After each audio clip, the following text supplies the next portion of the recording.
everyone and welcome back to my YouTube channel and today we will study perimeter and area of triangle. Triangle क्या होता है? जिनकी 3 sides होती हैं, ठीक है? जरूरी नहीं ये triangle है, सिर्फ यही triangle है और कुछ triangle ही नहीं है. जिनकी 3 साइड हो, चाहे जिस तरह का फिगर हो, ये भी एक तरह का ट्रायंगल है क्योंकि इसमें 3 साइड है. कोई भी ऐसा फिगर, कोई भी ऐसा डायग्राम जिसमें 3 साइड होती है, मैथ्स में उन्हें हम क्या कहते हैं? ट्रायंगल कहते हैं. ठीक है. अब ट्रायंगल भी कई तरह के होते हैं. पेरीमीटर एरिया जब हमें समझ में आएगा, जब हमें पता होगा ट्रायंगल कितने तरीके के होते हैं, कौन से होते हैं, साइड पे कितने होते हैं और एंगल पे कितने होते हैं. और टोटल 6 तरीके के हम लोग आज ट्रायंगल पढ़ने वाले हैं. तो 3 होंगे बेसिस ऑफ साइड और 3 होंगे बेसिस ऑफ एंगल. साइड के बेस पे ये सब. तो पहला है इक्विलेटरल. इक्विलेटरल का मतलब क्या होता है? एक हमने ट्रायंगल ड्रॉ किया, ठीक, हमने स्केल से मेजर करके ड्रॉ किया. ये भी हमने 4 ड्रॉ किया, ये भी हमने 4 ड्रॉ किया, ये भी हमने 4 ड्रॉ किया. सारे साइड सेम ड्रॉ की, यानी ये इक्विलेटरल एंगल हुआ. ओके, सॉरी, इक्विलेटरल ट्रायंगल हुआ. A triangle that all sides are equal are called equilateral triangle. कोई भी ऐसा ट्रायंगल हो जिसकी तीनों साइड इक्वल होती है उसे हम इक्विलेटरल कहते हैं. ठीक है, तीनों साइड इक्वल है. अब आइसोस्केलेस कैसे कहते हैं? एक हमने ट्रायंगल ड्रॉ किया जिसकी हमने ये दोनों साइड बराबर कर दी. ये 2 कर दी, ये भी 2 कर दी और ये हमने 3 कर दी. यानी कोई भी 2 साइड इक्वल हो, कोई भी any 2 sides are equal are called isosceles triangle. ठीक है. स्केलस ट्रायंगल क्या होता है? तीनों साइड अलग अलग हो, all sides are unequal. ठीक है, none of the side are equal. कोई भी साइड इक्वल ना. ये 1 सेंटीमीटर है, ये 2 सेंटीमीटर है, ये 5 सेंटीमीटर है, मतलब तीनों साइड अलग अलग हो, उसे हम स्केलन कहेंगे. समझ में आया? इक्विलेटरल ट्रायंगल वो होती है जिसको तीनों साइड इक्वल होती है. आइसोस्केलेस होती है जिसकी किसी कोई 2 साइड इक्वल होती है. और स्केलन होती है जिसकी तीनों साइड अनइक्वल होती है. ये हो गई साइड के बेस पे. अब हम एंगल के बेसिस पे टाइप्स पढ़ते हैं ट्रायंगल के. Okay, so these are on the basis of angles. Okay, पहला एक्यूट एंगल. कोई ऐसा एंगल हम ड्रॉ करें जो 90 डिग्री से कम हो. वो इस तरीके कुछ ड्रॉ होगा, ऐसे ऐसे कुछ इस तरीके ड्रॉ होगा. 90 डिग्री से कम कोई एंगल होता है उसे हम एक्यूट एंगल कहते हैं. एंगल तो बहुत सारे होते हैं लेकिन अभी हम सिर्फ 3 पढ़ेंगे. कौन सा एंगल जो लेस देन 90 डिग्री हो उसे हम एक्यूट एंगल कहते हैं. राइट एंगल किसे कहते हैं? जो एकदम इक्वल हो 90 डिग्री के. 90 डिग्री का एंगल हमेशा इस तरह ड्रॉ होगा, ऐसे ऐसे ऐसे. ठीक है. तो आप कंस्ट्रक्शन करोगे तो आपको कहेंगे 90 डिग्री का एंगल ड्रॉ करो, तो इसमें आप इस तरीके से ड्रॉ करते हैं. ठीक है, यहाँ पे आप आर वगैरह लगा दें. जब आप कंस्ट्रक्शन करेंगे तो आपको समझ में आएगा. और ये एकदम स्ट्रेट लाइन जाती है, लेस देन वो इक्वल टू 90 डिग्री हो जाता है. ठीक है, तो ये 90 डिग्री का इक्वल 90 डिग्री का हम ऐसे बनता है. और हाँ, कहीं पे इस तरह का साइन दिख जाए ना, समझ लो ये 90 डिग्री का ही है. ठीक है. Obtuse angle more than 90 degree से बहुत ज्यादा जा रहा है, ज्यादातर वो इस तरीके से बनता है. इसे कहते हैं ऑब्ट्यूज एंगल. ठीक है. जो एक्यूट एंगल होते हैं वो 90 डिग्री से कम होते हैं, लेस देन 90 डिग्री होते हैं. राइट एंगल 90 डिग्री के एकदम इक्वल होता है और ऑब्ट्यूज एंगल 90 डिग्री से ऊपर होते हैं. ठीक है. अभी हम यही 3 पढ़ते हैं. अभी आगे की लेक्चर्स पे हम और एंगल के बेस पे और टाइप्स पढ़ेंगे. Okay okay, so here are 2 formulas, perimeter of triangle and area of triangle. ये जो ये साइन है ना, इसका मतलब होता है ट्रायंगल. जब भी आपको कहीं पे इस तरीके से मिल जाए ना, तो इसका मतलब होता है ट्रायंगल. ठीक है. अब पहले इस फिगर को समझो. ये H है, ये B है. H क्या होता है, B क्या? H होती है हाइट. H को हम कहते हैं, H का जो फुल फॉर्म होता है वो हाइट होता है. वो शॉर्ट फॉर्म में हम उसे H लिखते हैं. और B का जो फुल फॉर्म होता है वो बेस होता है. ओके. तो ये जो ट्रायंगल होती है, इसको जो ये चीज होती है ना, ये हाइट होती है. ठीक है. और जो इसकी ये चीज होती है, ठीक है, ये हाइट हुई. और जिसकी ये चीज हुई, ये क्या होती है, बेस होती है. ठीक है. ये चीज हाइट होती है और ये जो ऐसे रहता है इसे बेस कहते हैं. ठीक है. तो ये होती है हाइट, ये होती है बेस. ये जैसे हम कोई चीज का एग्जांपल ले, अगर हम किसी रजिस्टर का रजिस्टर लें, तो ये जो रजिस्टर है जिसकी ये चीज जो है ये बेस है. ठीक है. और ये चीज क्या है, इसकी हाइट है. ठीक है. वॉल्यूम वाले चैप्टर में आप पढ़ोगे, ये चीज बेस होती है. जो ये जो नीचे का एरिया होता है इसे हम वो बेस कहते हैं. और जो ये वाला एरिया होता है इसे हम हाइट कहते हैं. Okay, understood. तो वो हाइट और बेस होती है. ठीक है. अब पेरीमीटर ऑफ ट्रायंगल. अब मान लीजिए आपसे कह दिया गया इस ट्रायंगल का पेरीमीटर निकाल लीजिए. कैसे निकालोगे? सम ऑफ ऑल साइड. सारी जितनी साइड है सबको उठा के प्लस कर दो, बस. कुछ नहीं होता. पेरीमीटर मींस होता है बाउंड्री. इसका इसका एरिया निकालने के वो पेरीमीटर निकालने का है, बाउंड्री निकालने का है, sum of all side. Area निकालने का है तो half into B into H, half पहले हाफ लिखिए, फिर उसके बाद जो बेस जितना दिया हो ना उसको लिख लो और जितनी हाइट दी हुई है उसको लिख लो।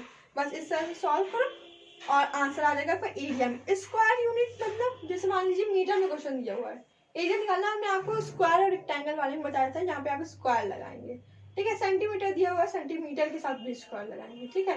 तो आपको इस तरह से स्क्वायर लगाना होगा, ओके। सो यहाँ पे हमने लिए दो क्वेश्चन एज एग्जाम्पल ताकि हमें समझ में आ जाए। तो ये जो पहला वाला है ए है, ये हमारा ए है और ये हमारा बी है। तो ये देखिए, ये अब आपको इसमें एरिया निकालना है, तो एरिया का फॉर्मूला पता है 1/2 बेस इंटू हाइट। तो हम लिख लेंगे area is equal 1/2 B into H. हम लेकिन ये बेस क्या है हाइट क्या है, चाहे हम इसको इधर लिखे इसको इधर रख लें, आंसर सही आएगा। लेकिन हमें कॉमन सेंस यूज करना है कि बेस क्या है हाइट क्या है, हमारे मार्क्स कट हो जाएंगे, ठीक है। आंसर चाहिए जितने से जब हमें पता भी नहीं है बेस क्या है हाइट क्या है तो हम कैसे इसका आंसर निकालेंगे। तो ये देखो, ये ये ट्रायंगल कुछ इस तरीके से दिया हुआ है, ऐसे ऐसे ऐसे। अगर हम इसको उठा के सीधा कर ले, हम इसको सीधा कर रहे हैं, यानी ये चीज को हम ऐसे ले आए, इसको ऐसे ले आए, इसको इस तरीके से कुछ बना दें और फिर इसमें नेमिंग करें, तो ये 14 हो जाएगा, ये 10 हो जाएगा। अब हमें समझ में आ गया कि ये चीज हमारा बेस है, ये चीज हमारा हाइट है। तो इस तरीके से आप जो उल्टा ट्रायंगल हो उनको सीधा कर लो तो आंसर आ जाता है। तो बेस की जगह पे हम लिखेंगे 14 और फिर 10, 2 5 जा होता है 10, 14 5 जा होता है 70। नहीं आ रहा है, 14 का टेबल नहीं आता, मल्टीप्लाई करो, 5 हो जाए 20 की 0, 2 कैरी किया, 5 7 5 6 7 70 आ गया, ओके। ये आ गया 70। यूनिट मत लिखना भूलना, सेंटीमीटर स्क्वायर आंसर। इसका एरिया निकालो। अब देखो, अब आप कहोगे मैं ये तो 24 है, ये तो चलो बेस हो गया, हाइट कहाँ है इसमें, ये तो 15, ये तो 20 से निकली। देखिए, जब भी आपको इस तरीके का कोई ट्रायंगल दे दिया जाए ऐसे ऐसे ऐसे और उसमें इस तरीके से हाइट दी जाए तो यही इसकी हाइट होती है। क्यों? क्योंकि इस ट्रायंगल में ये तो हाइट होगी नहीं, तो इसके बगल से एक हाइट निकाली जाएगी ना इस तरीके, तो ये 15 हो गई, तो ये हाइट है और ये नीचे वाला तो बेस है ही है। तो अब इसके हिसाब से हम क्वेश्चन को सॉल्व कर लेंगे। पहले एरिया का फॉर्मूला लिखेंगे 1/2 बेस इंटू हाइट, 1/2 बेस की जगह पे 24, हाइट की जगह पे 15 और बस 2 1 2 2 2 4, 15 2 होता है 180। आप करके देख लीजिएगा, सेंटीमीटर स्क्वायर। ये आ गया हमारे पास answer, okay. So this is next question. The base and height of a triangle lawn is in ratio 2:3. If the area of lawn is 48 meters square, find its base and height. एक triangular lawn है जिसके जो base और height है वो ratio में दी हुई है। तो जैसा मैं फिगर बनाई, ये हमारा ट्रायंगल कोई लॉन है, उसकी जो बेस है वो 2:2 है, तो 2x हो जाएगी, है ना, 2:3 और 3x हो जाएगा, ठीक है। और उसका पूरा एरिया कितना दिया हुआ, टोटल एरिया उसका 48 मीटर स्क्वायर। तो हमें उसका क्या निकालना है, बेस और हाइट निकालनी है, ठीक। तो हमें सबसे पहले एरिया का फॉर्मूला पता होना चाहिए। तो area is equal 1/2 base into height. जब आप कॉपी पे लिखोगे तो आप पूरा लिखोगे area of triangle is equal 1/2 base into height, okay. अब बेस तो हमने एक्स पे लेट किया था, लेट 2x and 3x, है ना। तो बेस की जगह पे हो जाएगा 2x और यहाँ पे हो जाएगा 3x, ठीक। अब हमें क्या करना है, ये जो x वाले इनको मल्टीप्लाई कर लो, 2 3 6x। हाँ, एक और चीज, इसके इक्वल में एरिया भी तो हमारे पास दिया था 48, तो यहाँ पे हम लिखेंगे 48 metre square, 48 metre square, okay. आया समझ?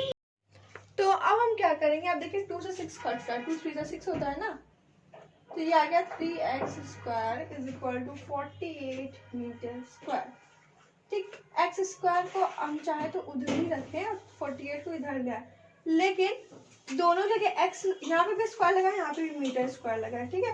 तो अब हम क्या करेंगे, हम दोनों साइड को 3 से, दोनों इक्वेशन को 3 से डिवाइड करेंगे। क्यों 3 से डिवाइड करेंगे, यहाँ पे 3 है, यहाँ पे 3 है कि नहीं, तो दोनों साइड हम 3 से डिवाइड करेंगे ताकि हमारे पास आ जाए, ठीक है। ये 3 से हो जाएगा 3 कट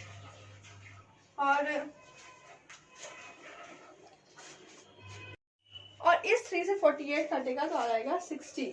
ठीक, ये किसके स्क्वायर आया, ये एक्स स्क्वायर के इक्वल आया 16। ठीक है, अब स्क्वायर इधर 2 था तो इधर हम स्क्वायर रूट लगाएंगे 16 पे। 16 का स्क्वायर रूट हम निकाल लेंगे, यहाँ पे निकालते हैं।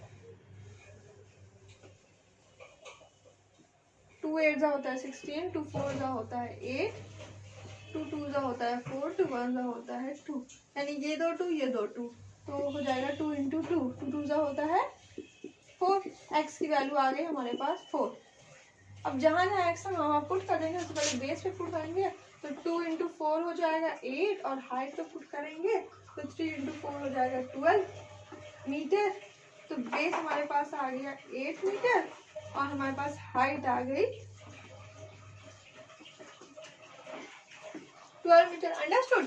सबसे पहले क्या करना है, हमें जो फॉर्मूला दिया हुआ है उसको लिखना है, जितनी वैल्यूज है सबको पुट कर लेना है, फिर एक्स स्क्वायर को मल्टीप्लाई करना है, 2 से कट करना है, 2 3 6 3x स्क्वायर हो जाएगा। तो अब दोनों साइड स्क्वायर स्क्वायर है, तो दोनों इक्वेशन को हम 3 से डिवाइड कर देंगे। हम दोनों इक्वेशन को 3 से डिवाइड करेंगे, हमारे पास ये आ जाएगा। या आप जैसे आपको नहीं समझ में आ रहा है क्यों 3 से दोनों इक्वेशन को डिवाइड किया गया है, तो आप क्या कर सकते हो, आप डायरेक्टली कर सकते हो। जैसे यहाँ पास एक क्वेश्चन ले, 3x स्क्वायर से अगर हम ले is equal to 48 metre square, तो हम एक्स स्क्वायर को उधर ही रखें, 48/3 अगर हम करें तो 16 आ जाएगा। 16 एक्स स्क्वायर के इक्वल आ गया कि नहीं। इस तरीके से भी आप कर सकते हैं, इस तरीके से भी आप कर सकते हैं, दोनों आपका सही है। ओके, एक्स की वैल्यू आ जाएगी हमारे पास, फिर उसके बाद बेस 2x था, एक्स हमने माना था, तो 2 इंटू 4 हो जाएगा और 3 इंटू 4 हो जाएगा, 8 मीटर 12 मीटर हमारी बेस और हाइट आ जाएगी। ओके।